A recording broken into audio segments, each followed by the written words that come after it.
coming on through. But typically we've seen that opens up that Black Feather pick, because Rona has been the counter pick that we've often seen going into the Black Feather.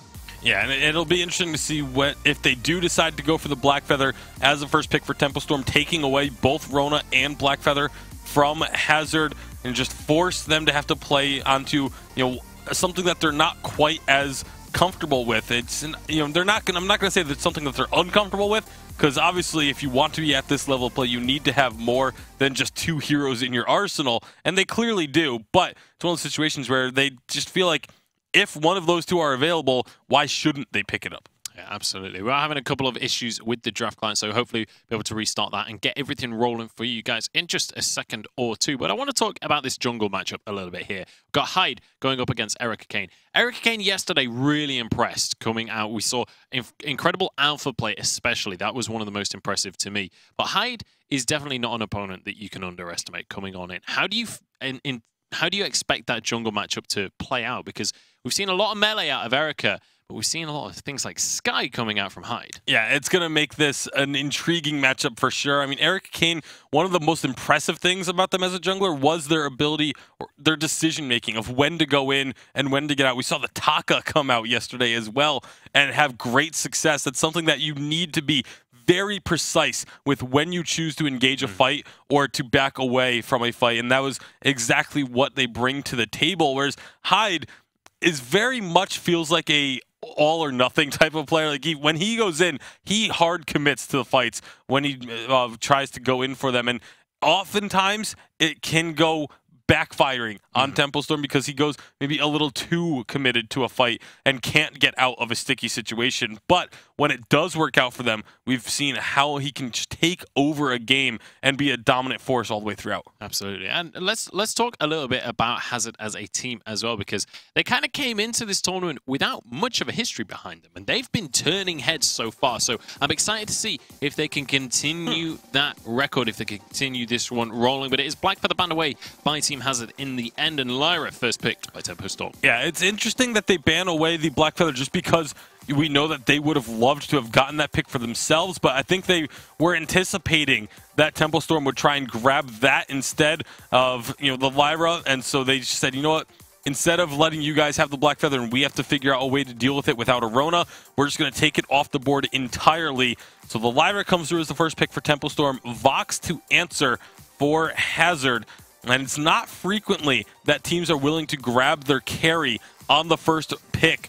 But when you do have the second pick of the draft and you know that, you know, one more captain might be banned away, you still have plenty of options though. And we know that Nice Shot is more than willing to pick up some of these other heroes like the Lance, like the Grace, or the Catherine. Absolutely. Still options available for Nice Shot. I want to point out the fact that we have 3 bans so far that are all focusing around that carry role, and then Vox is already locked in. When we get over to Tempo Storm's side of the draft, they could actually start to struggle when it comes to available carries. Yeah, and they're going to have to definitely figure out where they want to go with this one. They could just grab the Kestrel for themselves and go with the weapon Kestrel in the lane. It's definitely still an option, and it's something that we've seen them play before, but I like the approach from Hazard to try and focus on the lane matchup, try and get themselves into a comfortable position there. The Petal comes out, can go flexed into the jungle. We just saw Hyde playing it out of the jungle, but we also know that plenty of teams are more than willing to run it in the lane as a weapon power Petal. You don't have to worry about the Munions surviving when you go that route at least, which is a nice bonus to have going into a matchup. And with the Rhyme, it almost guarantees that it will be the weapon Petal up in the lane. It could well be that weapon Petal coming on through. Very high damage potential coming out towards the late stages of the game, but the Crawl going to be locked in alongside the Vox. And this is a composition we saw a lot, I feel like all the way back in 2.8 perhaps, where this aggressive composition with Crawl in the jungle and Vox able to follow up alongside that Lance with the CC. But Rhyme can definitely do a good job in the early game, but Crawl has such a good matchup in the 1 versus 1. Yeah, Kroll can definitely do some great things in the 1v1. I don't expect either side to be necessarily super aggressive early on because they are both going to want to get a few items online, but there are opportunities for the Kroll if they can find them in the jungle against the Rhyme, that they need to be careful that they don't make any mistakes and allow the Rhyme, because this is a matchup where, yes, it generally favors the Kroll, but the Rhyme can find opportunities and can come out on top if he steals away a camp or two. If he finds an advantageous position where Kroll doesn't have the heroic perk built up and he's able to engage onto the Kroll, then all of a sudden Kroll can't fight back anywhere near as effectively. So there's going to be opportunities for both teams throughout the early to mid game, but this is, I think, one of those games that's going to come down to the execution in the late game. And that's exactly what we want to see in the first game of a best of 5. It's time to find out who is going to take a lead in this series. It's time to get onto this one. Hashtag Vainglory8 on Twitter. Let us know who you're supporting. It's time to pass it over to Humanist and Denominate to kick off game number 1 of this best of 5. Well, ladies and gentlemen, absolutely my pleasure to welcome you into Game 1 in this Best of 5 series between Tempo Storm and Team Hazard. Denominate's here with me on the color cast. Denominate, we have a little bit of a remix with Lost Boy Toph joining us here for this series.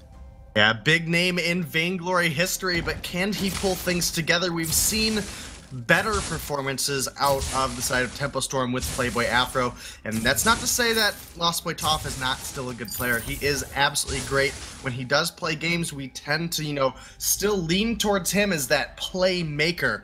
Now, the one downfall is maybe hasn't synergized with the team quite as well as Playboy Afro has, and that's kind of the hindrance. But with Blessed in the lane on this weapon panel and Hyde on a Crystal Mage jungler, one of those roles that he really excels in, I think they stand a chance here against Hazard. But Hazard was that team that stormed through 32 seed, took down everybody to get here, and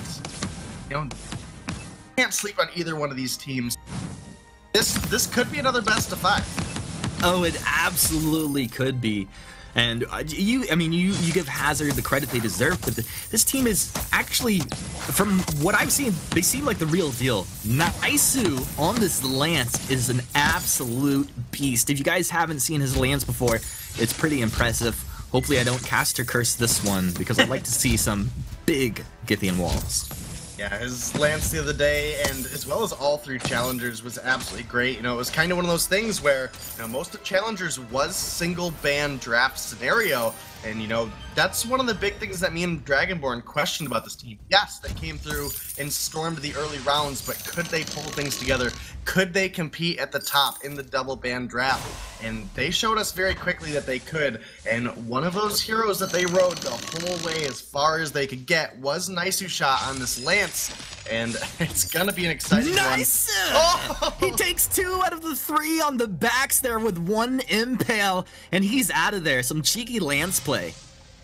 We were literally just in the midst of praising his lance play, and it's so exciting to get to see it here in the finals. If he has a performance anything today like he did yesterday, this might be something that the side of Tempo Storm has to consider taking away from him. Oh, I think you absolutely have to consider it in the draft right now. We'll see. There's a lot of questions to start this series off. I mean, what is Lost Boy going to do? Do they have the synergy? Are they going to adapt if they're not finding wins already in Game 1, We don't know how this is going to play out, but we will have answers very soon. Down in the jungle, Hyde and Erica have found each other. This is our first little skirmish here. That's the sigil coming out now. Erica's in a bad place. It looks like we're probably going to get first blood for Tempo Storm. Healing Flask comes out. Erica trying to stand her ground there. Naisu's down the Githing wall to peel long range attacks, and Blessed using boots to try and get forward here. Naisu doing just enough to peel for Erica. Erica out of there. What a sticky situation, but Hyde's gonna look to invade here as well. Blessed jumping forward, trying to get Naisu. Ooh, the impale just under the turret. He'll be able to get out of that one. No first blood just yet. Now Tempo Storm, there is as two with Hyde and Lost Boy invading the jungle of Hazard, and it looks like they're gonna get that at least a half rotation out of the backs there. It looks like that's going to be their aim, and they need it back. As you mentioned earlier, Naisu shot with that beautiful impale was able to come through and take away a majority of Hyde's rotation. Erica's been caught. Hyde making the plays, and Lost Boy backing him up. Oh, that Spectral Smite. Gonna keep Erica alive. Cruel is out of here. No first blood just yet. We're 4 minutes in. The jungle has just gotten intense, ladies and gents. Naisu stealing that with the Githian wall right there. Really nice secure on that mid camp. Yeah, great plays so far out of both sides. Every single time anyone gets a little bit out of step, the teams have been very clean and crisp with their ability to turn things around and punish. Nice, But who steals the mid away from a Hyde and Lost Boy. I think he even took a Crystal Sentry shot. I'm not, you know, it's not like I'm just got my camera stuck on Naisu here, but he's making the plays. Yeah, and that's kind of the scenario we put ourselves in, you know, and when we're in the middle of casting a game, we tend to do that. You know, if you're looking at one particular person that is constantly setting everything up, you're looking for that execution. It is going to be Nicest Shot and Lost Boy Top are the two that we're going to be focusing on here. You know, we see Hyde drifting a little bit here in the jungle, but off the back of great Lance plays, I mean, Hyde's got to be careful. Hyde has to be careful indeed. He's moved forward.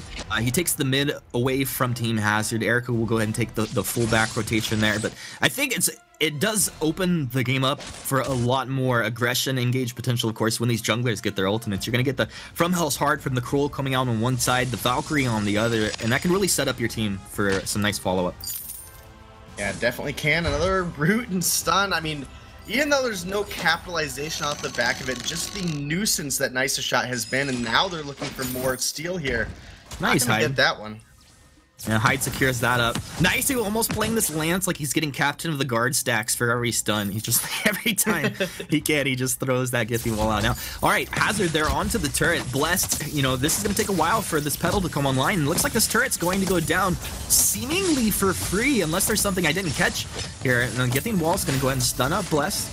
Bulwark's down on the Lost Boy, dissuading any aggression. Erica's porting back. Valkyrie's going to cancel that off. Naisu trying to back up here. Fountain's been used by Hazard. That's Naisu getting back here. He'll have a nice two-man MPL, but his Blessed taking the damage. Uses the big spontaneous combustion. Erica's gone too far. Doesn't have the ult. Erica's down. First blood for Tempo Storm. That's exactly what they wanted. A little Githing wall there. Hello Kitty poking just the attacks, kiting backwards, just getting the attack, backing up, attack back. Hyde trying to get on target, but you can see the mortal wounds being applied. Two-man Githing wall. Impale will not connect. Hello Kitty doing good work here, applying the damage while retreating. But they will not be finding a kill. Just that first kill for Tempo Storm. Now, Blessed. Trampoline's over the wall. They've got to respect the fact that Petal's here now. Nice. Is Naisu just dead at this point, Denominator? It looks like they should be able to chase this Lance down. He'll go ahead and pop his reflex, trying to buy some time. I get the wall. He will go down. In fact, good chance Hyde able to grab this mid here as well. Yeah, definitely going to be looking for it. He's going to grab it. And that's 2 kills for the side of Tempo Storm. But first turret does go for the way of Hazard. And now it looks like Hyde is going to try to take this gold mine. Actually, I think he saw Erica Kane jump the bushes down there and is going to pull off. So smart play there. Might look to regroup with the team. And this Skrull has gone with the breaking point first item. So he's trying to be that bruiser and barely going to make it out of that one. Just a couple steps could have been the demise there of Erica Kane. Yeah, I had to use boots there, so Erica's out of that one. But that's a long cooldown. You know, it's going to be a minute before you can use those boots one more, so probably it's going to cancel off a little bit of aggression coming out here. As far as this Cruel, though, with the double weapon comp, who's picking up the Bonesaw here? The Bonesaw is most likely going to be Erica Kane going into the breaking point Bonesaw, and then Hello Kitty probably going to stick just to that simple Poison Shiv, Sorrow Blade, breaking point Vox build, that one that's so reliable that we know so many teams have been able to pull off with high success because it just has a little bit of everything, right? Like you have that ramping up damage, you have the high up front of the Sorrow Blade, you have that utility coming out of the Poison Shiv, the sustain. I mean, it's got a little bit of everything as well as has room for defense. Yeah, it feels like this is a strong pick. Can make a lot happen here. Hazard, as a group down in the Tri-Brush, the flare is out. Tempo know what's happening here. Lost Boy will kind of check that out. Just keeping tabs on everything. More flares. Flares come out, of course, from Hazard towards Hyde, revealing where he's just hiding at. Hazard move up to the lane. They're just constantly as 3, really not allowing themselves to be caught out at this point. Yeah, absolutely. You know, that's what it comes down to for Tempo Storm right now. It's the battle of endurance. And for the side of Hazard, it's getting over this gatekeeper of the Vainglory8 that is Tempo Storm, sitting down here at the bottom, trying to keep the Challengers teams from coming up. So both teams have a lot ahead of them. Tempo Storm obviously fairly warmed up after their last rounds, and Hazard, they get the little bit of an advantage of having watched them play those last 5 games. Yeah, I mean, they got to watch those, but Lost Boy was in there. 2-man MPL, 2-man getting wall to follow. Spontaneous Combustion comes out. That's good for both of them. They block off the boomerang from Hell's Heart. We've seen Erica land a lot of those. Valkyrie on the other side. Both teams landing the blocks here, doing a good job. Erica sticking on to target, getting the weakness stacks down onto both Blessed and, of course, Lost Boy there. Not as necessary. And they're in the choke point here. Dangerous situation to be in. Erica hangs out on the backside. They're able to take Blessed down. Hello Kitty chasing for it. It's going to go through the Arcane Passage. Double kill. Lost Boy goes down there. Wow, suddenly Hazard just blew that one open. Yeah, they absolutely did. Erica Kane almost fell in return, but is going to be able to get out alive. Now with the gold mine here, going to be able to heal up based on the Spectral Smite coming through at 460 from a sliver to about a third. And then obviously the barrier going to help out too, but this is a good opportunity now for Hello Kitty to try to catch somebody out, sticking their neck out a little bit too far. It was almost Hyde, but he's going to make it out alive. Hyde is going to be okay here. Immense gold payout. You know, we're looking at Tempo Storm Denomine. I'm just waiting. You just have to wait for the pedal to come online. And Blessed / Gaspy has picked up a level 8 infusion here. So, I mean, it does feel like they're trying to really have a serious impact here. Now, is this more like of a defensive infusion or offensive infusion? For Hello Kitty, it's a little bit of the offensive side, I would say. It does give you that benefit of defense. And looking over at Blessed, the way that last fight went, I'm chipping towards Blessed, was just looking to get one fight out of this infusion where they could really start to push an advantage and maybe get the turret. And that wasn't the case so far. Still got some time to turn this one around. Hyde has gone with the Dragon's Eye first item on Rhyme. And while I like this in some ways, I also dislike it in other ways. It does take you some time to ramp up damage. It does ramp up very high, but that Shattered Glass first item gives you a lot of upfront sustain that you're going to need with a weapon power pedal on your team. You know, you need to be that brunt force in the front, soaking up damage as much as you can, as well as having the Lance.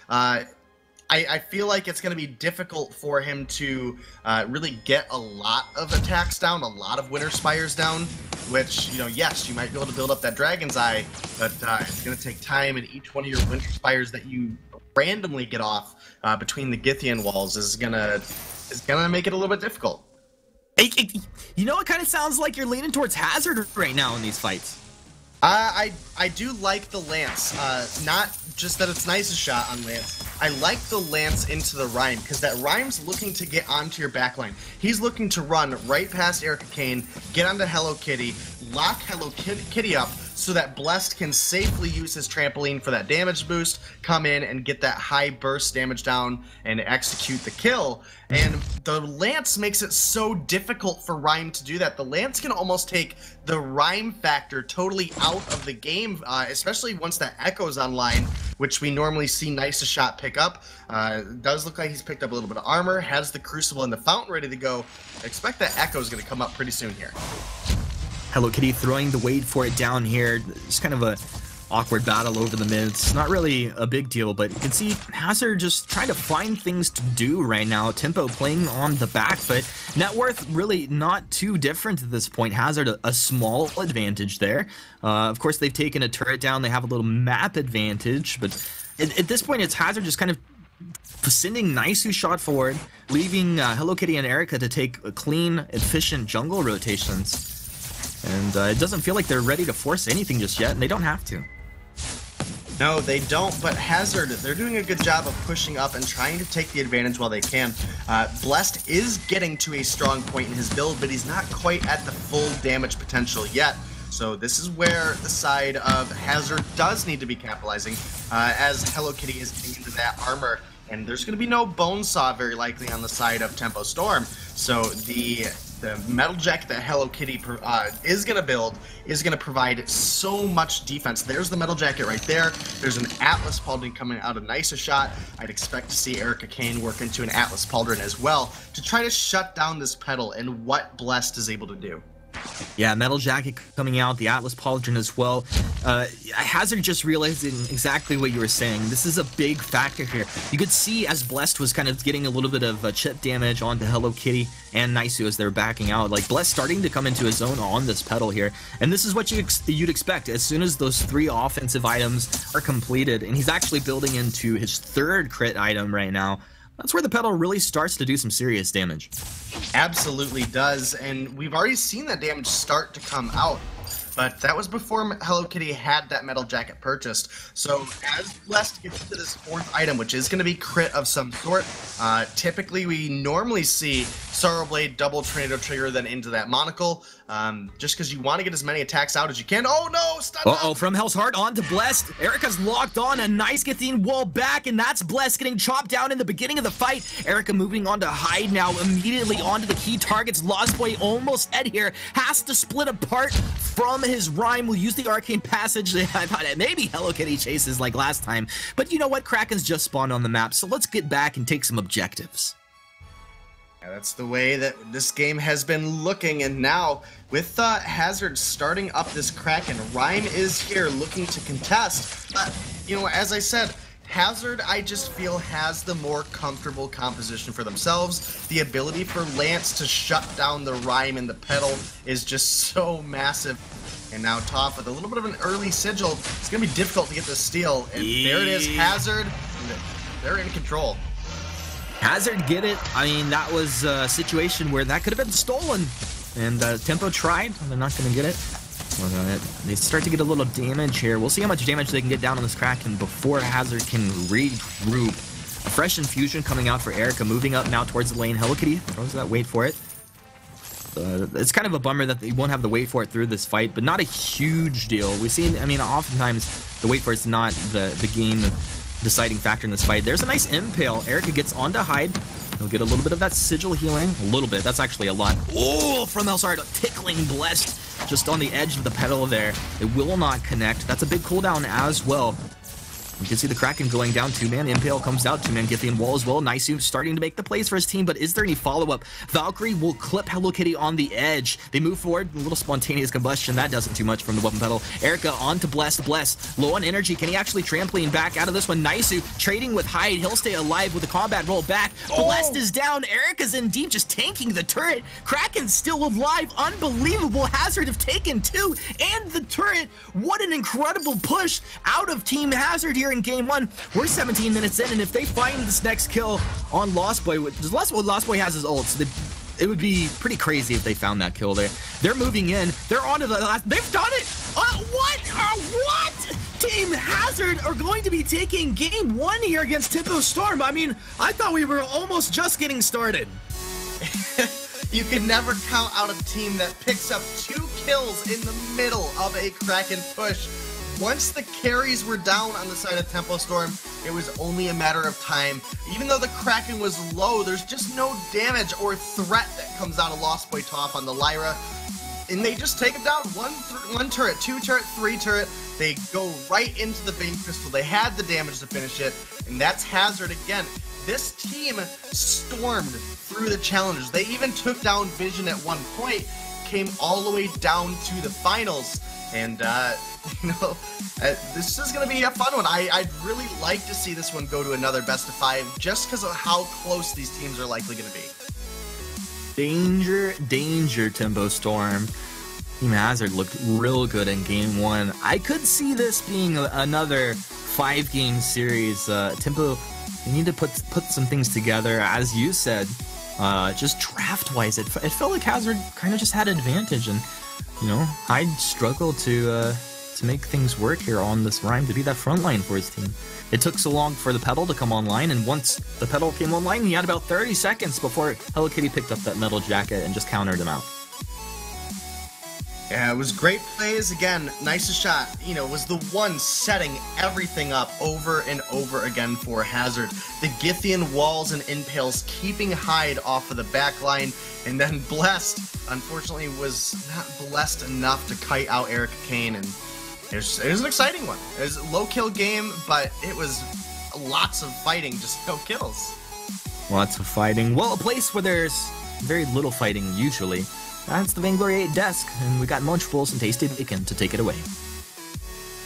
We have been on the brink of violence in the past, but for now at least, we've made peace. But let's break down that game a little bit here, because Hazard manages to take a victory there off, you know, a fairly low kill game until the last few minutes, where everything just exploded and 100 to 0 to 100, not 100 to 0 the last couple of minutes. Hazard go 1-0. Vayne Crystal's health went from 100 to 0 awfully quick. But no, definitely this game was, if I was getting settled in for the long haul, I was ready for this to be like a 25+ minute game.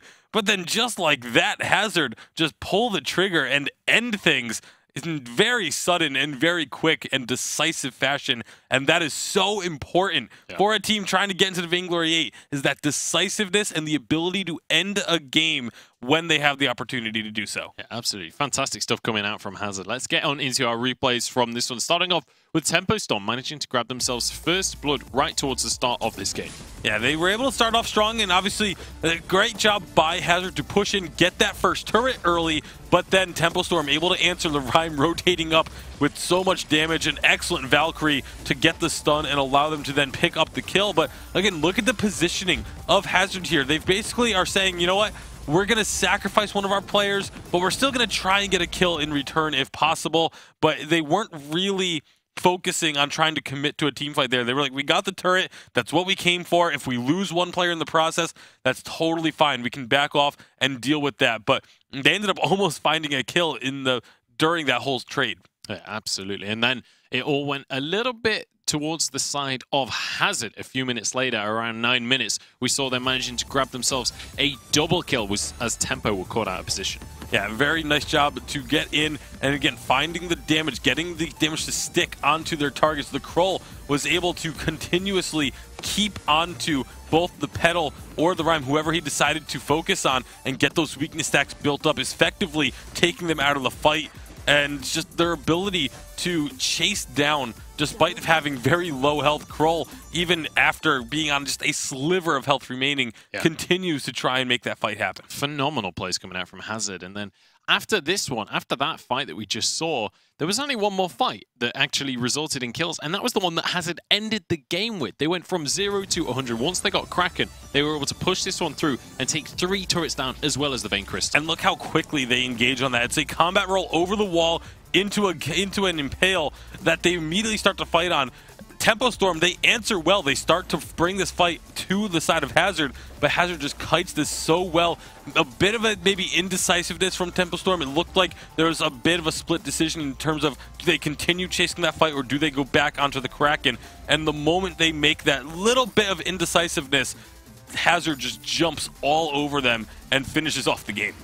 Phenomenal stuff coming out from Hazard, and making sure that they can finish off those turrets. Just Toph on his own there trying to defend it. It's just not reasonable for a captain to have to do that kind of situation. Let's start to talk about the next game in this series, because Hazard are 1-0 up right now. Tempo Storm, you know, they've come off the back of a long best of 5, and now having to do another one, starting the game off on a loss. That's not going to do great things for your mentality moving on forward. But considering the draft then, do we expect any changes to be coming on through from these two teams?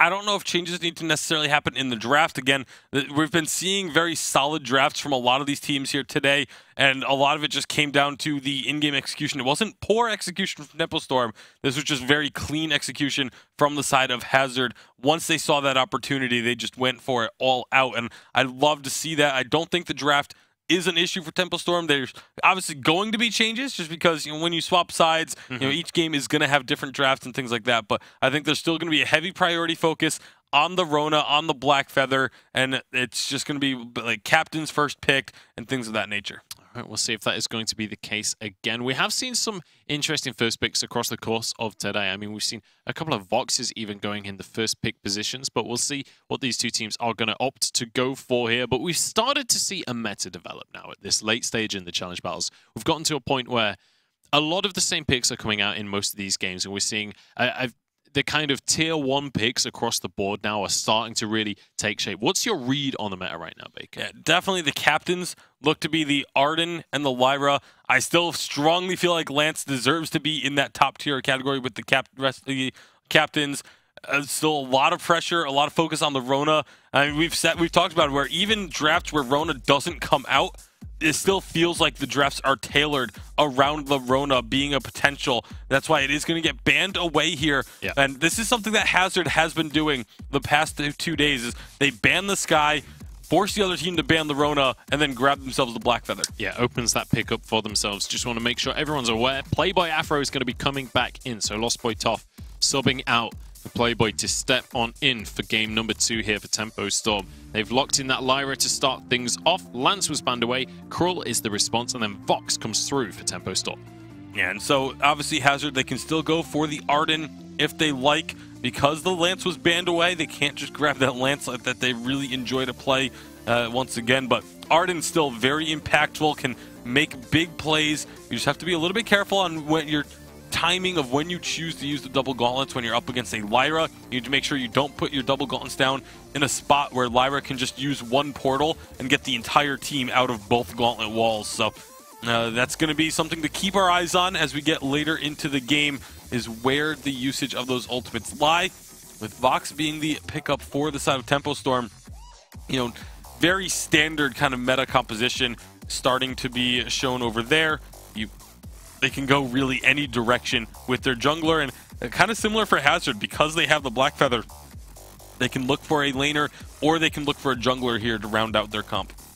Absolutely. 5 seconds to pick, and we'll have to make a decision here. It will be the Rhyme coming on through in the end. So Black Feather is going to be going weapon power into the lane for Hazard. And we'll see how Hello Kitty is going to fare up in that lane going up against the Vox. But Eric Kane taking that Rhyme into the jungle. We'll see what the likes of Tempo Storm are going to grab to go against that. Obviously, the Sky already taken off the board.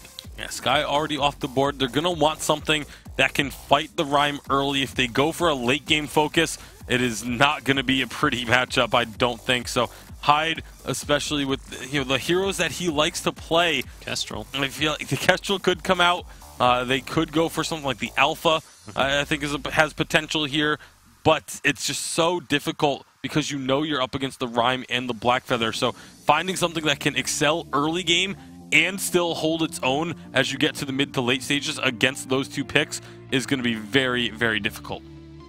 Curious to see what Tempo Storm do with this draft now to round things out. Obviously, the Krull would have been a phenomenal pick going against the Rhyme as well, but Hazard definitely tailored their draft around going for this Rhyme as their final pickup here. So really smart drafting coming out, and it is going to be the Kestrel for Hyde. So falling back on those comfort picks and hoping that they can set up kind of a siege composition by the looks of things. Yeah, and this is one of those ones where they need to win hard early. They need to be able to shove down those turrets very, very quickly and try and punish the fact that Black Feather is very vulnerable in the early game, because once this goes late, all of a sudden that massive burst damage, if Rhyme gets any bit of fortified health, if it survives that initial damage that can come out of the Kestrel, all of a sudden you're not going to be able to actually take him down in the fights. The one-shot, one-kills are not going to be killing a Rhyme in one hit, so it becomes very, very risky if this game goes beyond the mid to late game. Yeah, and Black Feather as well. You mentioned Rhyme being snowbally. Black Feather definitely fits into that category. If he can get rolling,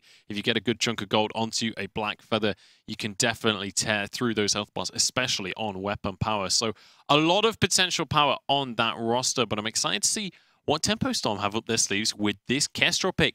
How do we feel like Hyde is going to fare? Because this is the first Kestrel we've seen on 2.10. Yeah, Kestrel, I think, as a Crystal Kestrel, is going to be just fine, because a lot of the changes really kind of affected the weapon Kestrel. That was where it was focused on tuning down the weapon Kestrel against squishier heroes. Still very strong against the tankier heroes, but as a Crystal Kestrel, he should be able to do just fine. All right, we'll see if he's going to be able to bring this one home. If they can even up the series, let us know who you are supporting. Hashtag Vainglory8 on Twitter. Hazard a 1-0 up. Let's see if Tempo Storm can even things out as we pass it over to Humanist and Denominate for game number 2. Well, that's right, ladies and gents. Tempo Storm up against Team Hazard in Game 2. And it's a little bit of a comfort pick, and we might see some CP Kestrel here. Denominate. You know, this isn't a hero we get to see played this much too often, so I'm excited to see what can happen here. How would we expect this Kestrel to play out? Well, I mean, this is one of Hyde's signature heroes. This is where he really got his name, was in the jungle on the Crystal Power Kestrel. So I'm excited to see if they're able to ride that hype train all the way to victory and try to, again, be super exciting to see this series go to a Game 5 as well. But with Erica Kane on the Rhyme and Hello Kitty on this Black Feather, it is a little bit of a different beast that they're going up against. The real difficulty here is an on-point landing on the Hyde is going to prevent him from getting into his active camo, right? And if Crystal Kestrel's not setting up active camos, it's a rough time. Your Glimmer Shots, yes, they do a lot, but once you're out of Glimmer Shots, if you haven't locked somebody up in an active camo, you're pretty much dead weight at that point. Yeah, but a lot of questions come out too. It's like, does Naisu build a contraption this game? It's always great against your CP Kestrels. If so, does that set him back maybe from building an Echo, which feels like it's going to be a big tool for this team to get onto these key targets? It does feel like Tempo's, they have a strong draft, and they're going to be able to kite incredibly well. Yeah, definitely would appear that's going to be, the kind of idea. But with the Black Feather, a Rhyme, and an Arden, it is very difficult to kite that composition out. There's a lot of shape and lockdown potential coming out of those heroes.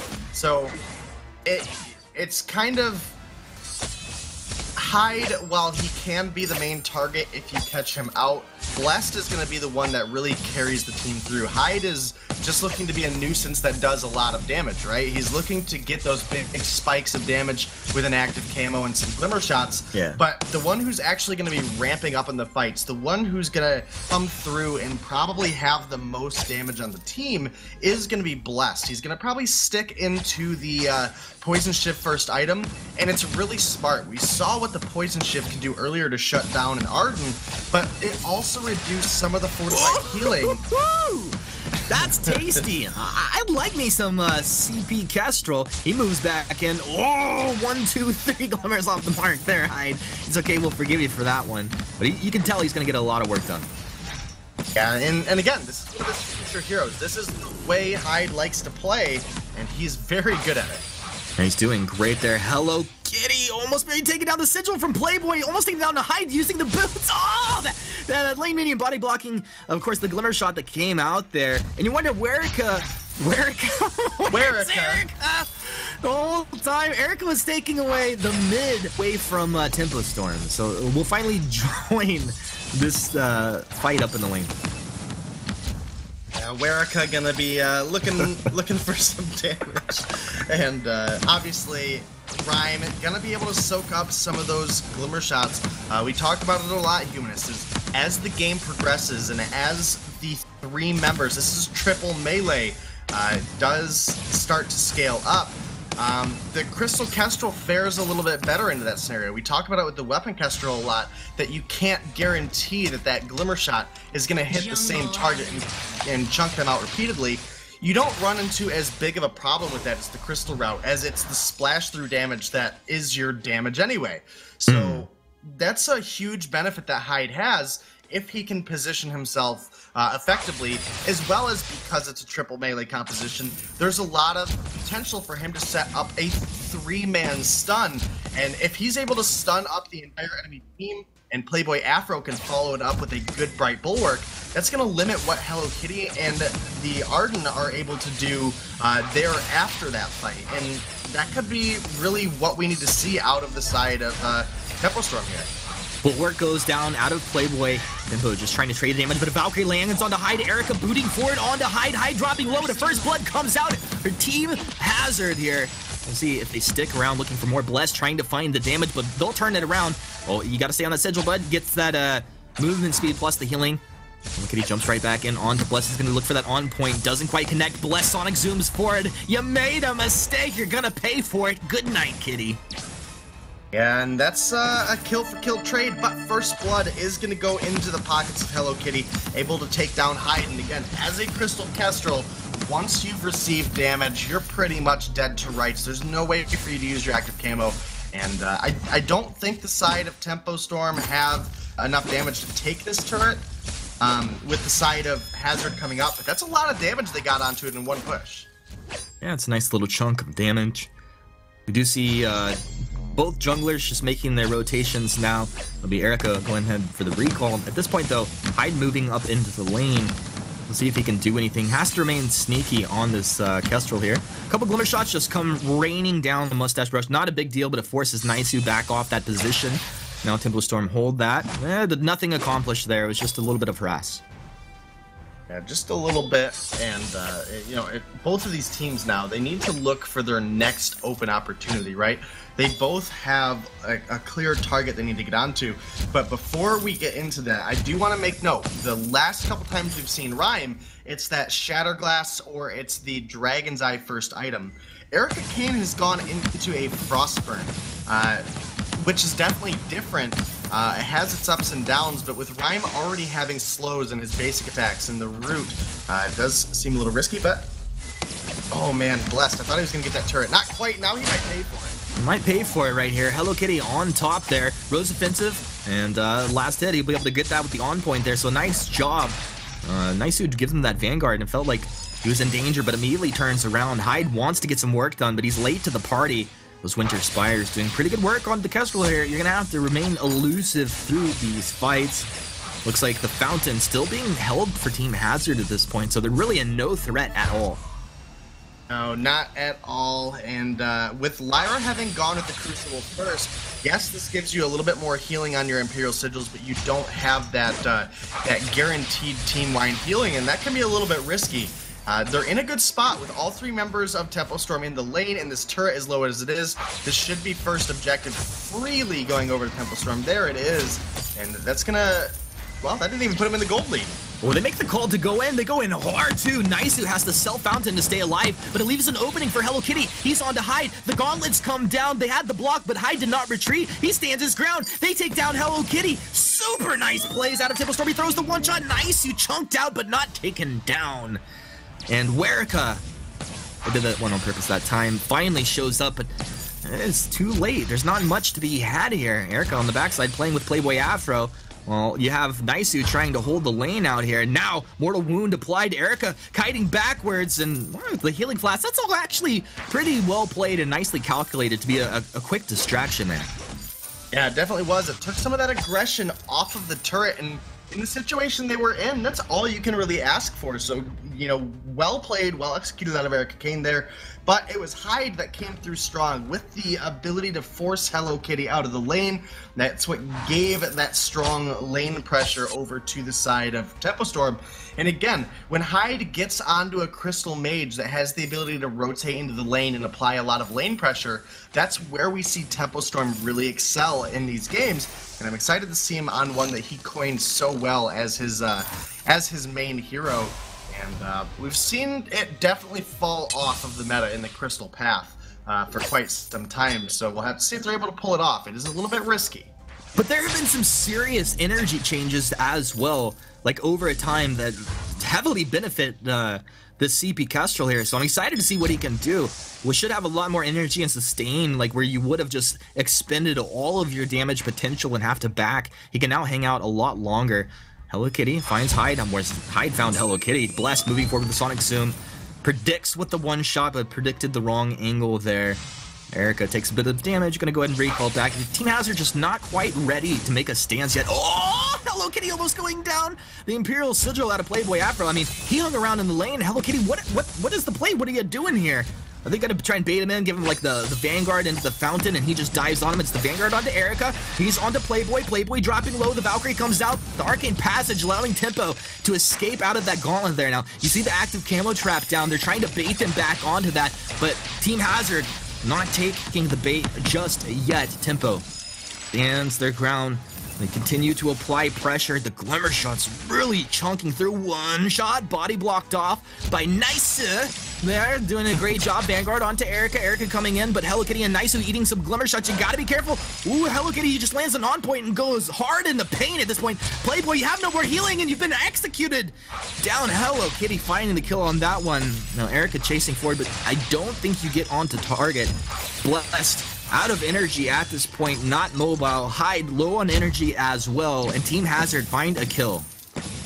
Yeah, they do. They put their third kill on the board to the 2 of Tempo Storm, but they're not able to even the turrets up. So Tempo Storm still hold that objective advantage, and that's going to be important to make note of here. We are at the 11-minute marker, approaching it rather. Gold mine is full, so if either one of these teams, more specifically Tempo Storm, would have an easier time taking it, if they're able to find a fight, they can definitely push on to this objective and find themselves a nice 1,200 team-wide gold bonus, you know, at least totaled up. Whereas it might be a little bit more important for the side of Team Hazard if they find a fight to push down that turret and even the objectives up. And, you know, again, that turret is always there. The gold mine's not. The gold mine is a little bit more gold, but that positioning advantage is priceless, right? Am I on a game show? I don't know. Yeah, it's priceless. So you're saying, I mean, it's kind of like an investment, right? Like, you can choose to not to go for it. You can go for it. You can get the money now. But yeah, that's the crucial decision that you have to make. One shot flies out. Hello Kitty tanking up a lot of this damage. They're trying incredibly hard to defend this turret, which is just on its last leg here. Tempo Storm doing work with, I think, what our analysts called a nice little siege composition that they put together here.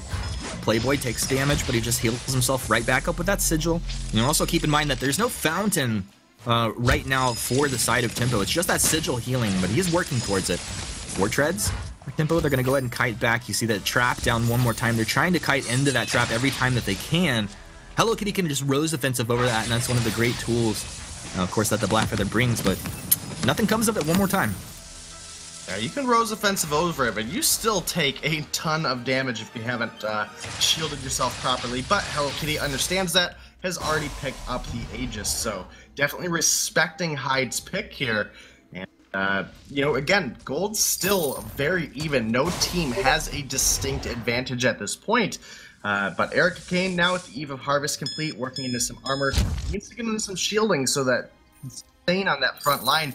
We've seen all too many times a couple of glimmer shots come out of Hyde, and Erica Kane, if she hasn't gotten any fortified health built up, gets forced out of the fight incredibly quickly. And Playboy Afro finally has the fountain built and a Dragon's Eye coming out of Kestrel, and that's a weird pickup to me. But Kestrel is all about that poke. Is she really in a fight long enough attacking to keep those stacks? I don't think so, but Hyde is going to look to prove me wrong. Well, let's find out here.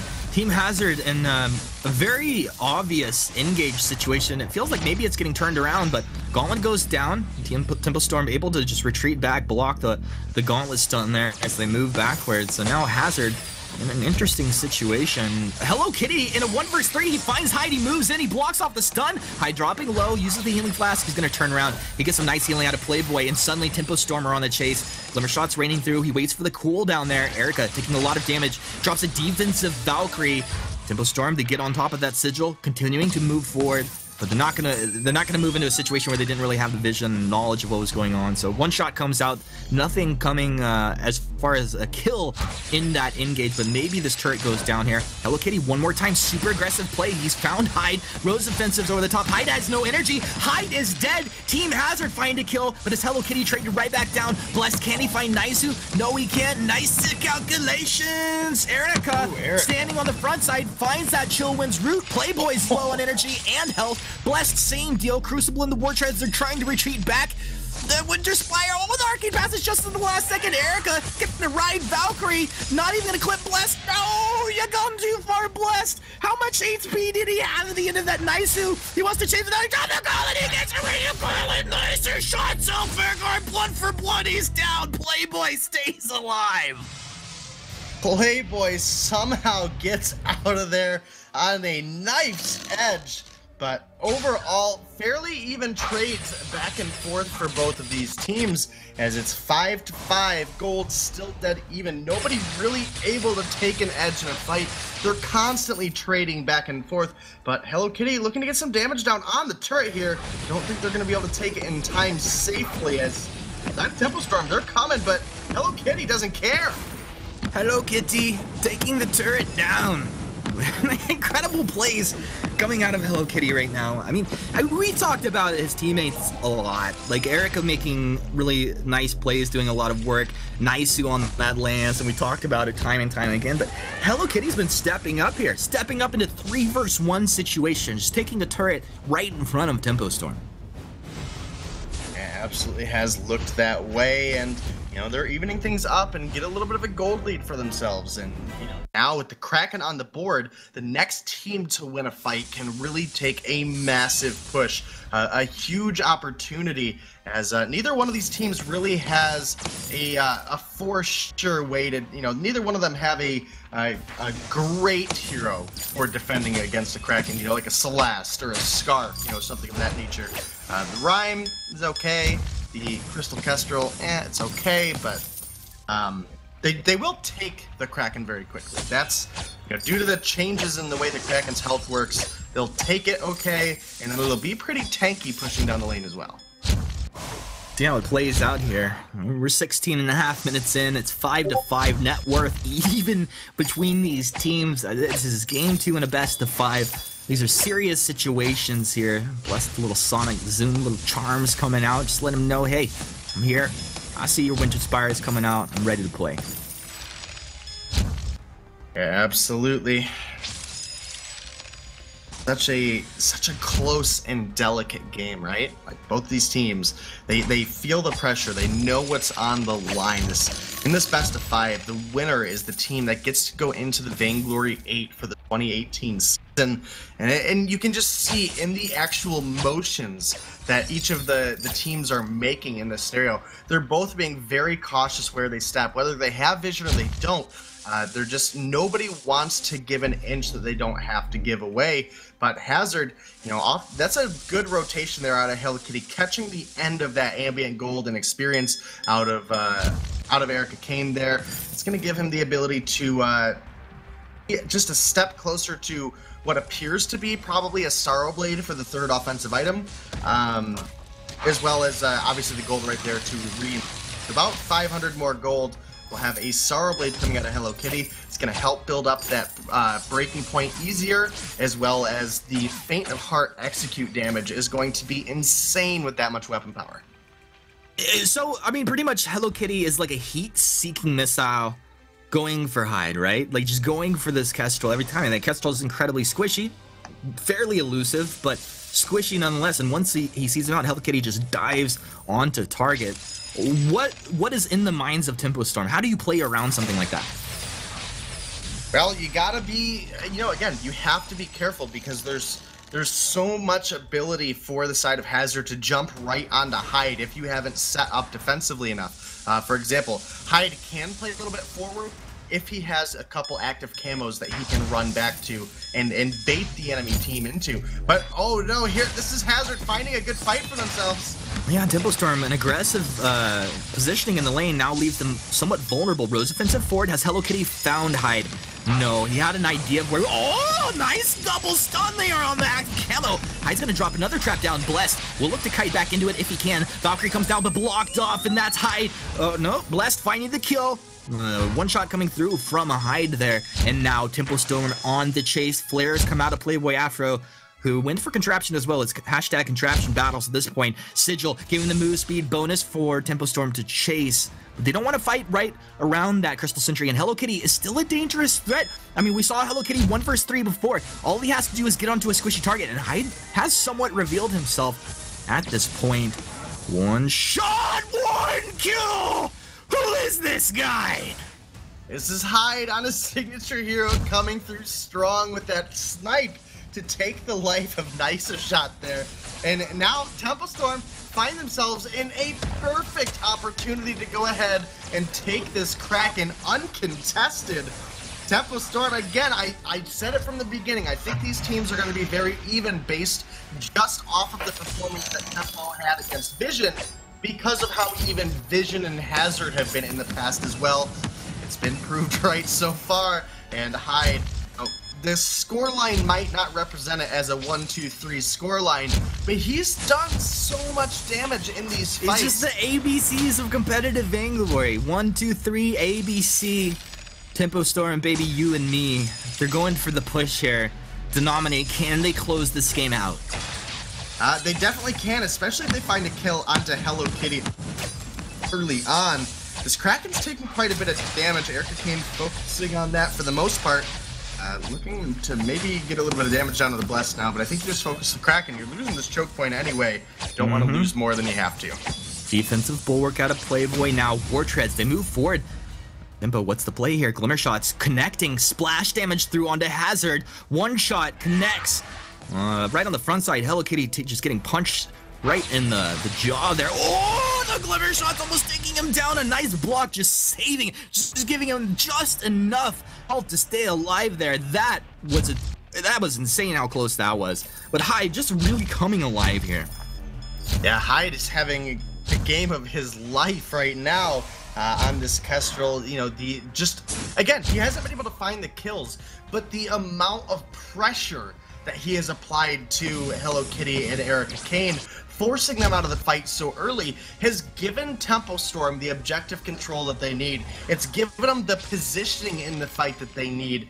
And in Hyde, you know, again, we haven't seen too much Crystal Kestrel out of anybody, but this is a hero that he played and rode to the top a long time ago and was able to stick up there on it.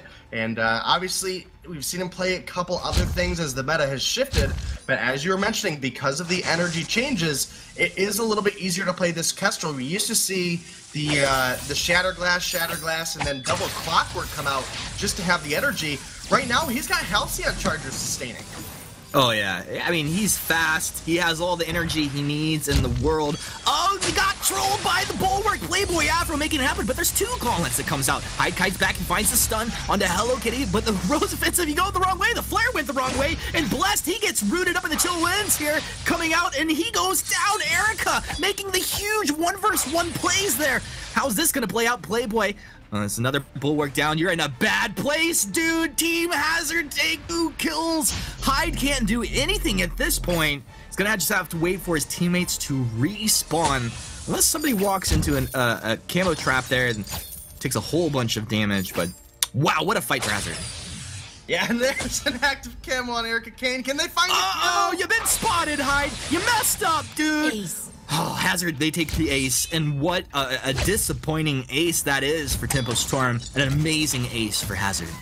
A disappointing ace for Tempo Storm, but this is what we wanted, humanists. We wanted these intense back and forth games, and this has been nothing shy of doing so. And now, as the Kraken's back on the board, Erica Kane starting that one up, and Hazard, they're going to be looking for a push of their own. That choke point Blessed is going to get a kill here, right? Down. Oh, and the silence is blocked off. Hello Kitty with the Rose offensive. The on-point lands as well. Blessed is trying to run away now. You've been executed down. Hello Kitty. So the Kraken comes out, they get a kill. Like, what? So let's go at Hazard making the plays. Yeah, that was a questionable engage coming out of Bless there. I guess he thought because he had the metal jacket, he could come through strong, but Hello Kitty with a good ability to block out the silence. Now they're looking to push in for the victory. 30 seconds on Bless now. This is over, dude. That's a rough staggered deathfire. He should be up in time as this Kraken still has a ways to go, but it's going to be a difficult one. What are the odds at Hazard in the game right now, in your professional analysis opinion? 50-50. It's either yes or no. Okay. I'd say thanks to the poke that Hyde is getting out, it's probably like a 33% chance. All right, we got double gauntlet here for Hazard. They're gonna throw the first one. Nice. Echoed up. The second gauntlet comes down over the Vein Crystal. Let's see how this plays out. Bless stunned up on the backside. They do not have the damage. Hazard are going to be walking away with game 2, putting themselves up 2-0 in this series. And Tempo Storm find themselves with their backs against the wall, 1 game away from being taken out of the Vainglory8. Yeah, it was great plays coming out of Hazard towards the end of the game there. Hyde played that game so well. Blessed, the mid-game looked so good for the side of Tempo Storm, but in the end, Hazard came through. Hazard pulled everything they needed together to get where they were going.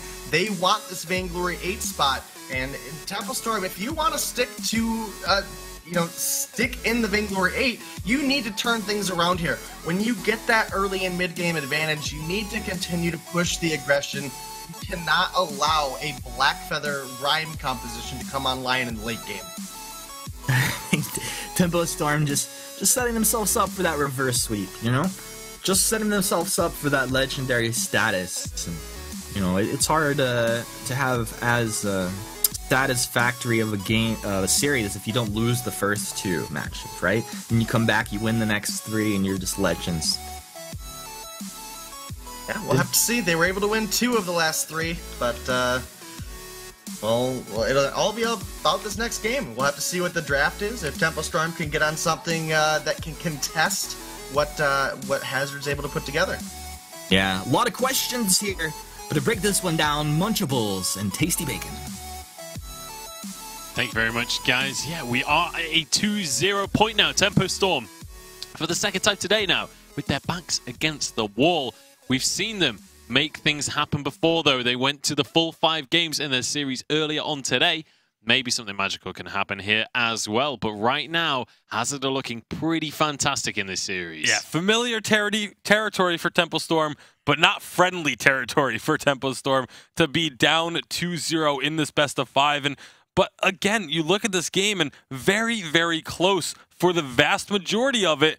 And then Hazard just find one fight, and all of a sudden they're pushing in to try and end the game. This seems to be just a very common trend with this team where, you know, the early to mid game is so close. It's back and forth anyone's game. Yeah. But once they get into the later stages, once they eclipse the 15 to 17 minute mark, something just seems to click with them, and they manage to find a great item spike, use that item spike to find a team fight, and then get the objectives they need to close out the game. Yeah, absolutely. We could take a look at some of those fights you were mentioning earlier on in the game where the 2 teams were just trading back and forth, starting with the first blood. Then there's another 2-for-2 trade that comes out later on as well. Yeah, and right off the bat, you see the pressure that Tempo Storm are trying to apply onto the lane just is being answered so well by Hazard, rotating up, bringing the Rhyme up to offer the kind of counter pressure against this Kestrel and Vox, so that Hyde wasn't able to get that big damage onto the turret that we've seen some Kestrels be able to do when they rotate from the jungle early in the game. Yeah, absolutely. That's one of the things that we see going out from those Kestrel players, but this was the 2-for-2 that happened later on in the game as well. And you can see how messy some of these team fights got. Yeah, this was a very messy team fight, very hectic and chaotic, so close to the Arden falling here, but the fact that Nice Shot stayed alive became so important as we watched this replay unfold. One of the almost one of the best plays that I've seen with the Gauntlet coming out after this chase down, but so close to finding a kill. The Valkyrie narrowly misses the Vox to find a kill there, but then Arden just not giving up on this play and recognizing how low everyone is, sees the recall, throws out a Gauntlet, nearly gets a double kill off of the Gauntlet alone. Just barely wasn't able to get the kill onto Playboy Afro, but such a risky play, but to have the courage to make a play like that, knowing that you're going to get at least 1 kill out of it, but if he misplaces that Gauntlet at all, maybe he doesn't even get 1 kill off of that play. So a great Gauntlet use there. Yeah, and nanometers away from getting Afro as well. It could have been beautiful, but then a few minutes later on into the game, we saw Hazard finally round out an entire team fight and actually grab themselves an ace for the first time in the game. And this is what I'm talking about in terms of the itemization and using the item spikes. Rhyme had just picked up himself the Atlas Pauldron, and he baits Vox in, takes him down one-on-one while up in the top. They're trying to find the Kestrel. They have no idea where Hyde is, but Rhyme was able to 1v1 the Vox because he baits him in. He walked up through the Gauntlet wall and challenged Vox to come up near the Gauntlet wall himself, and then immediately turned and re-engaged onto him, used the Atlas Pauldron, and at that point, Vox has already used up his reflex block, so he can't block the Pauldron any longer, gets his attack slowed, and Rhyme was just able to take him down. And then from here, the team just completely, this is, again, that split, the switch being flipped right off of that team fight. They grab the Kraken, and they go in and close out the game. Absolutely, and we do have the replay of them closing out the game as well. This was Hazard managing to roll that team fight win into something more. The 1v1 You can see the aftermath. Really sad there. we didn't get to see that 1v1 again. There was a great play by Hello Kitty. You know, a 1v1 that was started by Tempo Storm, but Hello Kitty was just more than up to the task. Got that kill, and from there, look at the death timer. There's just too much time with a Kraken making her way towards the base. There just wasn't really anything that Tempo Storm was going to be able to do to stop this push. Although they were very, very risky with how far forward the members of Hazard were playing before Kraken got there. But once they backed off and waited for the Kraken to make her way into the base, that was all she wrote. It certainly was, and this is the thing, it's not the greatest Kraken taking composition coming out from the side of Tempo, so very difficult to finish off that objective. And that means Hazard now 2-0 up in this series. They are looking fantastic in this one. And Tempo, they have their work cut out ahead of them. They already pushed a series to a full best of 5 while 2-0 down earlier on today. We'll see if they can repeat that performance. It's definitely going to be a challenge for them, though. But now onto the A side once again. They're going to ban away that Rona, meaning that Hazard ban the Black Feather.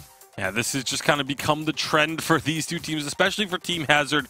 They still put a lot of priority on the Black Feather alongside the Rona. So if one gets banned, they try and make sure that they either ban or secure the other selection. Tempo Storm going to grab that Vox, which has been very versatile in this matchup as well. Although Hazard did just find a way to beat it, there was still not convincing until that last team fight. You know, Vox was able to dance around and able to get a lot of damage out until the Atlas Pauldrons were built. Yeah, absolutely. Just being able to dodge those Atlas Pauldrons later on in the game as well can be so influential, and we'll see how Blessed is going to be able to do on that one. But the Kestrel locked in by Hazard this time. We saw that come out from a hide last game around. Hazard deciding it's time to pull out all the stops in this series. Rona and Kestrel were the two picks that Hazard had made names for themselves with during the regular season, during their run through the challengers. So we talked about the fact that was Kestrel going to be a priority pick in this series. Turns out the answer is a yes, either banned or picked every game thus far. And now with the Lyra pickup, because Fortress and Rhyme getting taken off the board, this is, again, Hazard and Tempo Storm both coming in with a very clear idea of how they want to play this game, how they want this draft to go.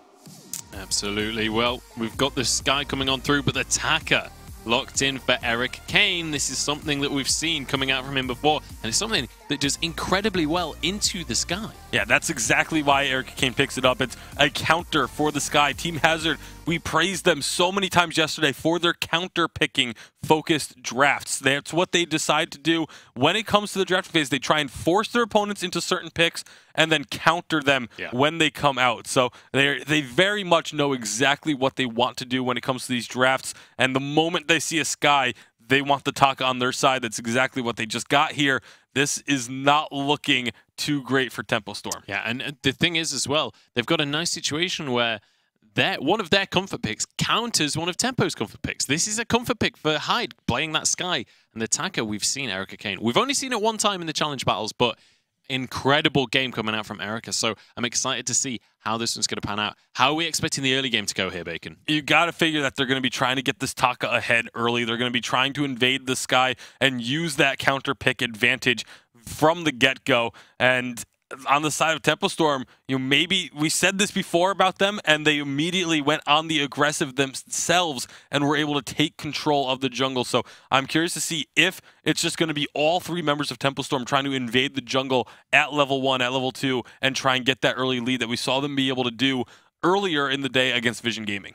All right, we'll see if they can bring that one to the table. It's just about time that we kick off this series, but we want you guys at home to let us know who you are supporting in this one. This could well be the very last game of today and the very last game of our challenge battles, but Tempo Storm, as I said before, they've already pushed one series to a full best of 5. We'll see if they can begin on that road to recovery once again here against Team Hazard, but Hazard have been looking fantastic. We've got Erica playing on that Taka. That's the player I want you guys at home to keep your eyes on during this game. Erica played a stonking game on the Taka before, and I want to see the same thing coming on out here today. But Team Hazard, they're just a singular win away from making it on into the Vainglory 8. So everything on the line for them. Pressure kind of lifted, though, honestly, because they've got 2 games of leeway ahead of them. They have a barricade or a barrier behind them to kind of rest on. They can afford to lose a game or 2, but they're going to be wanting to get into the Vainglory8 with a 3-0 score. Yeah, that's for sure. They definitely just want to get it over with as quickly as you can. You don't want to put any extra pressure on yourself, especially going into the for future games in the series. It becomes that much more stressful. If you don't close it out, you start to, the doubt starts to creep into your mind of, oh no, are they going to be able to come back? So while, yes, they are in a great spot right now in the series, they just need one game out of the next 3 to go their way, and they will get into the Vainglory8. You still want to just secure it as quickly as you can and get it over with. All right, so from the perspective of Tempo Storm then, obviously, you're 2-0 down. You've had a long day already. What is the strategy coming into this game to be able to pull yourself back into the series, to be able to get yourself onto the scoreboard here? Like I said before, I think they just need to be very aggressive from the start. Go in to the enemy jungle, try and win that level 1 fight, and just snowball the game. You want a very quick and decisive game. The faster you get this over with, if you are going to be victorious, the quicker you can get that victory in, and the more momentum it will give you. It'll give your entire team a boost of confidence. All right, we'll see if they are going to have that boost of confidence, if they can finish things out here, or if Tempo Storm are going to come back on into the series. Hashtag Vainglory8, let us know who you are supporting. It's time to kick this game off. This could be the last one. We'll see whether the road to recovery exists for Tempo Storm, or if this will be the final nail coming through from Hazard. The road to recovery. It's a long road indeed, but ladies and gentlemen, I believe Tempo Storm are trying to play 10 games in a row tonight. And Denomine, do you think they have a draft where they can do it here? Hides on the Sky, which can be a very powerful pick, but when it's up against something like a Taka, is definitely a difficult one to run. We saw Hyde earlier against Vision. 100% just, took the early game and literally pushed through every inch of the rest of the game thereafter. So we'll have to see if they can get that kind of edge again. And Hello Kitty is on the Kestrel, but I'm not sure I'm in love with Kestrel this patch. Kestrel, I'm sure, still has a place right now. They're fighting over the Elder Tree, and it's going to go the way of Tempo Storm. Who grabbed that? Playboy Afro, I think, with the self-Vanguard, was able to secure that up. Now the fight's on. Target lock onto Naisu. He'll leave a little bit of forward barrage, but Erica moving right back in. There's full key stacks at this point, but it doesn't matter because Naisu trapped into a corner and kicked on into the dirt. Bless gets that first kill. Forward barrage. What? This is just so reminiscent of what we saw out of Tempo Storm. Like, they need to lose a couple games, and then they just turn up. Yeah, it definitely appears to be Hyde making a good start on this Hyde, Sky. Oh, dance, no. Hyde, dance! The sigil comes down, it keeps Erica alive. Oh, yes, not the forward barrage for the kill. Erica's able to get out of that one, but Tempo Storm will be taking the backs away from Team Hazard here. A massive win in the early game. Yeah, it definitely is Hyde pushing the aggression early on with this Sky, just like we saw him use it earlier. And it can work pretty well into the Taka if you're, I guess you could say, calculated or lucky enough. That forward barrage can reveal a Taka out of his Kaku, which is normally one of his useful tools into the Sky. Now, obviously, as we get a little bit later into the game, that X-Retsu for the gap closer, the Chitin, that doesn't cost any energy once you overdrive it. Those are kind of moments that Erica Kane will start to have a really easy time with Sky.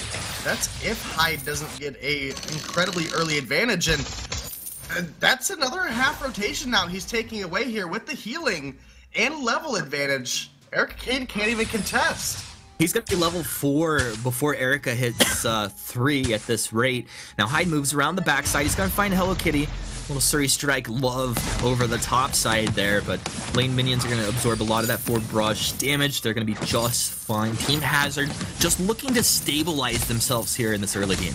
Yeah, definitely looking to try, but here comes Erica Kane. Was that a steal? It was. Yep, that's a steal. That's a big, big win for the Taka. Regeneration is so big when we see this Taka move into the jungle and look to contest here. The 3-man drop down into the jungle as Blessed has even moved back. Erica gets one of these camps. This is a big win. Taka's wasting a lot of time here. Tempo Storm adds 3, and this is going to be the lane starting to shove in. Erica's like, yo, peace, I'm out of here. I'm full key stacks. I don't even care. Yeah, Taka, that's one of the nice things here is the ability to get in and out of fights. Hyde. And now have they found Hyde? They found Hyde. Oh, a nice little story before the bulwark comes out. And he's getting chased down, but Hyde has a healing flask, so he can kind of bait backwards and pop that if he wants to. Hazard will go ahead and fall off the chase. Yeah, that's how it appears. Hyde dropped very low, Erica. Oh, Erica trying to make the plays. Yeah, you maybe messed up. No, the sigil. The sigil's so incredibly strong. Lyra, what a hero. Lyra, definitely the unsung hero of this one, as helping get Erica Kane out of these sticky situations time and time again. But Taka has done the job here early, trying to be a nuisance, being able to get in and out, get the damage down, steal away a camp here and there when you can. And while it was Hyde in the very early levels, taking away some CS, Erica Kane has come through with some Titans and stolen a little bit back. Yep. And you know, evened up things in the jungle now, 21-20. Looking up in the lane, Hello Kitty is developing a slight edge. But Hyde has gone to this Eve of Harvest first. Again, those energy changes, gonna be able to spam those abilities so much more frequently, and obviously gonna go use them more often since he'll have the energy to do so. Yeah, I mean, obviously, this is going to be great for his kind of sustain and ability to spam out, like you said, but is he going to have enough damage here? No, with the route he's gone, it is not a lot of upfront damage. It's not any kind of ramping up damage. It's not any kind of slow. It's just keep you alive, keep your abilities able to be used, and that's kind of all you get going for you here. You know, we were looking at it earlier with the Fair, and you were saying, you know, Hyde's not doing any damage. With the Eve of Harvest start, that is true, but as the build progresses, it definitely starts to ramp up, and when you have the Eve first, again, because of the energy changes, Skye doesn't run out of energy in the early game like she normally would, and it makes it a little bit easier to get through that early game. Hyde walks into the brush. He's going to be caught out. Chitin over the top side. X-Retso, he's getting burst down with the Mortal Wounds applied. He will get the Vanguard, though. One shot drops him super low, but he stays alive. Erica's going to move around the backside, but a nice flare from Playboy Afro lets him know exactly what's happening. Bless trying to trade in the lane here with Hello Kitty, but you see the big damage still here. X-Retso is going to come in onto Gaspy there. He does okay. Just a little chitin from Erica, and he's right back out, just in and out of these fights. Erica has a very great knack for playing this Taka. Yeah, it definitely does. It's a hero that we've seen them pull out a couple times with some success. And with the Aftershock first, this Taka now has quite a bit of burst, has some energy regeneration, has some cooldown speed. You know, here we go, low on energy. Taka hasn't reached level 8 yet, and doesn't have the free energy chitin, which is really a lot to do with the Taka's sustain later on. Yeah, but he's got that Aftershock, and he's just dancing around, making it work, doing a pretty good job right now. You can see that Hyde, maybe not fearful, but respecting. Maybe he should be fearful at this point. The X-Rets is really starting to stack up. Hyde looking to take this backhand, but it's stolen away by Nice. Well, it comes down for Playboy, trapping them in. Nope, just kidding. Arcane Passage. Whoop, I'm out of there. You went left, I went right. Hazard's out of that one. And the turret's down. Wow. That was a crazy play by Hazard there. That Arcane Passage could not have been better. Got Eric Kane and Nice's shot out. And the whole time, Hello Kitty's in the lane forcing down the turret. Great plays out of Hazard, good coordination, and probably gotta admit, there's gotta be some coordination in the communications there as well, because Hello Kitty didn't even bother to, you know, try to come down and re-engage in that fight, just pushed the turret, relied on the team to get out safely, and they were able to do so. Yeah, I mean, at that point, Hello Kitty's making a nice shot call. It's like, even if they take one kill like onto Erica there, you're still gonna get that turret. Most likely it's gonna take the same amount of time, but they get all of their players out, they take the turret, so that's a huge win. And that's gonna put them up in overall net worth, you know, not too much at this point, but it starts to build up. Now, Erica drops into the brush, Hyde, huge burst damage, Hello Kitty dropping those glimmer shots, just stacking up. The CP Skye can pump out tons of damage, but is incredibly squishy. Yeah, definitely can, and it appears Hyde, you know, he has some piercing here for his second item started, so interested to see if he goes all the way into that Broken Myth, or if he's just picked up some piercing to deal with the little bit of shield that Erica Kane has started to build. I'd like to see the Dragon's Eye come out, just for that ramping up damage. And ooh, do they see this? They do, they have a flare on it. Are they going to rotate down? It doesn't feel like Tempo Storm would give this away completely for free. They will drop down, clearing out a scout trap out of their tri-brush. They take their front camps, and this is Hazard kind of just flexing on Tempo Storm. There is only 2 of Hazard there, but Tempo Storm really respecting the fact that maybe Erica's lurking around the edges somewhere. Yep, but instead, Erica and Hello Kitty have gone to the backs, got some ambient gold onto both of those carries. Against carry builds tend to be a bit more expensive than the captain, so it's important to make sure you get those builds on the line, and the captain will just eventually get it in here. Erica Kane, good damage down onto the box. Just a little X-Retsu, then right back in. It's going to be a wait for it thrown down, but can the fight follow? Gauntlet as well. X-Retsu kiting over the Gauntlet. Whoa, what a play! Comes out, Heiden's taken down! Team Hazard looking for the more plays. Who's going to be next? Blessed is the target. X-Retsu's there. No damage to follow up for the secondary kill, but a huge kill onto Hyde is going to give a massive opportunity for Hazard. Yeah, absolutely going to, as Erica Kane taking away some of the jungle rotation there. And now Hazard going to get some damage down on this turret. Erica Kane got that aftershock proc down a couple times on it.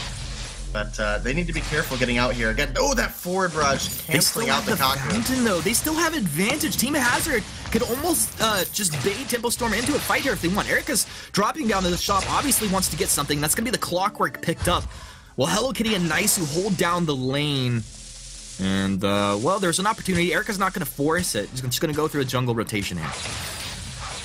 Yeah, looks like that's going to be the call. I do like that you, in the middle of that, called out that the fountain was available for Nice's shot and wasn't ready for Playboy. So they definitely could have turned things around. But looks like Erica Kane was a little bit more prioritized on getting that clockwork. It's going to help keep the energy up for this Taka, keep the Kitans and X-Retsus coming out all the more frequently, and look to get that damage down. Hello Kitty has actually had a really good game so far in the lane here on this Kestrel, which did get some changes. No longer scales up to 135% weapon power on the Glimmer Shot, but now has the natural Pierce it once had returned. So can get through some of that tanky front line of Playboy Afro with the metal check.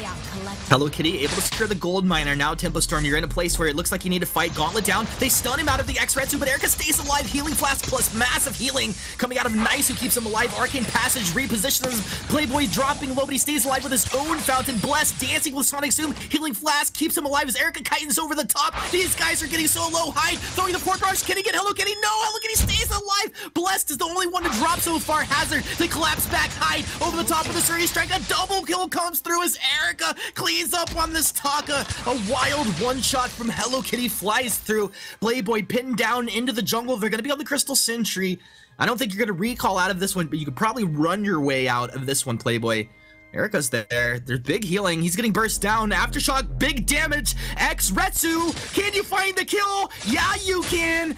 Erica stepping up and making massive plays here in Game 3. Yeah, Game 3 looking good for Hazard. Tried to close things out. That's Hello Kitty pushing another turret in the lane, but have you stayed too long? Well, they turn it around. Erica just peels X-Retsu, but now Hyde, he's struck forward. He's in a place where maybe he's going to get poked down by Hello Kitty. Incredibly low. Another X-Retsu, another Chitin over the top. The combo. Erica's going off. Tempo Storm are falling. Hazard, they're putting their boots down onto the throats of Tempo Storm. Erica dives in underneath the choke point. Turret does not care. There's nothing that Playboy... Well, no, he had a fountain. I don't know if that just came off cooldown as of the moment. I don't know. I didn't see it, team. Either way, Playboy could not keep his teammate alive. Hazard just doing work. Yeah, and speaking of fountains that just came off of cooldown, that fight started out, Hello Kitty dropped very low after taking that turret. There was still about 5 seconds at that point that Nice's shot did not have the fountain available, but thanks to Erica Kane coming in and applying pressure onto Blessed, those last couple of attacks that were needed to take down Hello Kitty never connected. The fountain came back up, and Erica Kane, like you mentioned, just going off on this Taka, diving turrets for those kills, able to get them time and time again. 5-0-1, 100% kill participation for this Taka. Now has the broken myth. I'm impressed. Every time I see Hazard pull this out, I'm like, well, Taka's really not a strong hero in the meta right now, but they find a way to make it work. I mean, there's meta, then there's comfort picks. I mean, there's so many different levels here. They can just walk right into the edge of the wall. Hello Kitty's going super aggressive. He's going to go ahead and reflex and then boot backwards. Arcane Passage really messing with Tempo Storm, trying to kite back here. Hyde taking huge damage. She's put down 544 damage out of the basement for Hello Kitty. Now Hazard chase forward. They want Tempo Storm.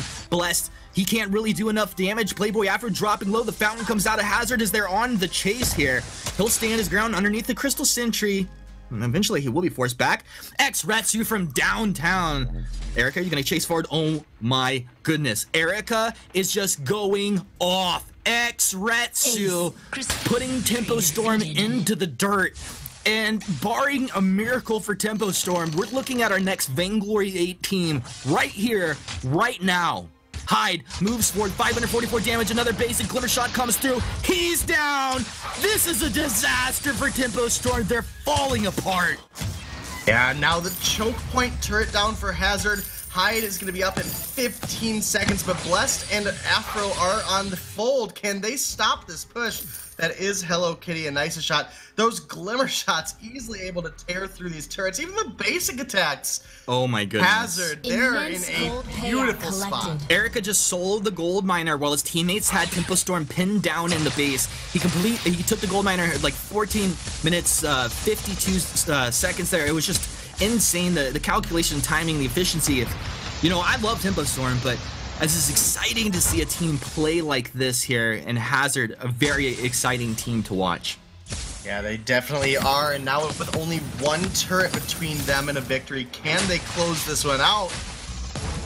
They're going to eat a little bit of damage here, but not feeling too incredibly threatened. Now Erica's just showed back up. We'll look for the X-Retsu here. Who's the target? It looks like they want Blessed here. He's going to move back, gets the fountain out. Hello Kitty starting to get on target. X-Retsu, they've lost Blessed. The Vox is down. It's all up to Hyde to find the damage if his team is going to come out in this fight. Playboy Afro, maybe stick with Hyde at this point. He's looking for the kill. He gets the Vanguard, keeping him alive just for a second. Kiting over the top. He'll go down now. Playboy Afro left alone. You can switch back over to Nice shot. Nice holding it down for his team. A double kill coming through for Erica Kane. And Team Hazard most likely will push this in here for the victory. Just what an amazing performance out of Hazard at this point. Maybe they'll just go for the last turret. No, Erica, it was interesting that he kind of hung back on the edge there. They're going to dive in the healing platform. Ladies and gentlemen, welcome Team Hazard into the Vainglory8. Goodbye, Tempo Storm. Welcome Vision, welcome Team Hazard. You've done it, you've proven yourselves all the way up to the top. You've now got that revered Vainglory8 spot in your hands, if they can close out this game. There we go. But that's both of the Vainglory8 spots that were up to grabs taken away by these challenger teams that have been able to be up and coming players that have been able to shift around, find the synergy they needed, and they found it. They've got what it takes. And for 2018, you know, we'll have Team Hazard and Vision joining the fold, looking for their victory in the 2018 spring season. I'm really excited and looking forward to what this team can do. I mean, what can they accomplish? We saw Tempo Storm just recently in one of the last few weeks. They lost the series to Cloud9, but they just dominated one of the games. You know, like this is a Tempo Storm team that can put together great games. And so it's kind of surprising that we don't even see them take a game off this team. But Hazard turned all the way up, and a couple guys that are turned all the way up as well will be Munchables and Tasty Bacon. How positive that one is. But welcome to the desk. A 3-0 victory to Hazard in the end. Phenomenal performance coming out. And you have to say, Erica Kane, like, hands together for this Taka play, because that was insane. Absolute destruction. Some of the team fights, you couldn't even see where Erica was throughout the fight. Yeah, we had vision of him the entire time, and it was still easy to lose track of him. Looks like I'm going back to banning Taka every game in solo queue for a couple weeks now as well, because if that doesn't draw Taka players out of the woodwork, I don't know what will. That was an incredible performance, and again, every single time that Skye gets picked, Erica Kane matches it with a Taka. This has been the team's MO all season long, but I don't think it has looked this good in a long time. This is terrifying, and I mean, taking that into the Vainglory8. I'm incredibly excited to see what happens next year once we get on into that one. Let's get into some of these replays from that game, and what a game it was. Some of these replays, it's more like a highlight reel than it is a replay package, honestly. Yeah, and well, the first blood, this was what we were talking about, how I wanted to see Temple Storm come out of the gates extremely aggressive, look for that first blood in the enemy jungle, and that's exactly what they did. The difference between this game and what they did to Vision Gaming when they in their matchup was that after this first blood happened, the reaction from their opponents was completely different. Earlier, Vision Gaming, they continued to try and fight for their own jungle and kept walking into Temple Storm when they already had premium position inside their jungle. Whereas in this one, Eric Kane, instead of trying to get his own jungle back, just went straight to the enemy jungle. He ignored his own jungle and just said, I'm just going to farm your backs, and when you come back to respond to me, I'm already gone or on my way out. And so he kept that jungle matchup even despite the fact that his jungle was invaded so heavily. It was a great decision-making, and that is how you answer an early invade. Absolutely. Fantastic stuff coming out from them. And then we saw them take that advantage that they gained earlier and turn it into some kills coming out. Once we got to the 11, 12-minute mark, we saw that Erika's Taka just started to take control of the game. And as I said before, this is more of a montage, more of a highlight reel than it is just a replay package. Yeah, an absolutely incredible fight. Going in here with the ability to get out of fights after jumping in. He jumps in, gets stunned, and then manages to get out. Uses the portal about 3 or 4 times during this fight alone. And just imagine, it's so difficult to keep track of him while watching it, even live or on a replay. Imagine trying to deal with it in-game when he's going invisible instead of just jumping around through the portals and everything. It was absolutely incredible play. One of the best plays I think we've seen all weekend long was that highlight clip. Yeah, absolutely. Phenomenal stuff coming out. And this is what we love to see in the challenge battles. This is the talent that we're going to be seeing in the next season of the Vainglory8. They did finish this one off for the ace as well. Phenomenal plays coming out across the board right here.